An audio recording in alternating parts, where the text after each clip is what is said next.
Original tyre কীভাবে চিনবো বলো তো তন্ময়? আচ্ছা, অরিজিনাল টায়ারের ভিতরে দেখা যায় কি আপনার রাবার কোয়ালিটির ভিতরে একটা ব্যাপার থাকে। অ্যান্ড এমআরএফ লেখা তো আপনারা আসলে দেখেই নেবেন। অ্যান্ড নর্মালি দেখা যায় কি সব সাইজের টায়ারের আসলে যদি রেডিয়াল অথবা নন রেডিয়াল হয়, নন রেডিয়ালের ক্ষেত্রে আসলে প্রাইজের এরকম ডিফারেন্স থাকে না। সো আসলে কপি হওয়ার চান্সেস একদম আপ টু 0 থাকে। কিন্তু একটা জিনিস আপনারা সবসময় খেয়াল রাখবেন, সেটা হলো যে একটা টায়ারে রাবারের কিন্তু একটা টেম্পার থাকে। এই জন্য যত লেটেস্ট টায়ার নেওয়া যায় তত ভালো। সো এখন কীভাবে বুঝবেন যে আপনাদের টায়ারটা লেটেস্ট কিনা?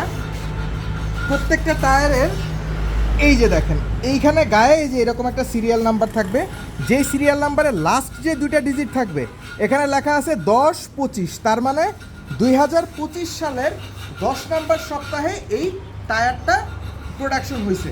তার মানে এটা একদম লেটেস্ট। আপনি আর 2টা টায়ার যখন দেখবেন ওইটার সাথে এটা মিলিয়ে দেখবেন এটা রাবারের কোয়ালিটিটাও আর অনেক ভালো আসতেছে, অ্যান্ড রাবারের আপনার গ্রিপটা অনেক ভালো পাবে। সো আপনারা যখনই টায়ার কিনবেন তখন অবশ্যই এই জায়গার এই মার্কিংটা দেখে কিনবেন। পুরাতন টায়ার কিনলে আপনাদের রাবারের টেম্পার কম থাকবে, সেক্ষেত্রে টায়ার অতি দ্রুত নষ্ট হওয়ার সম্ভাবনা থাকবে।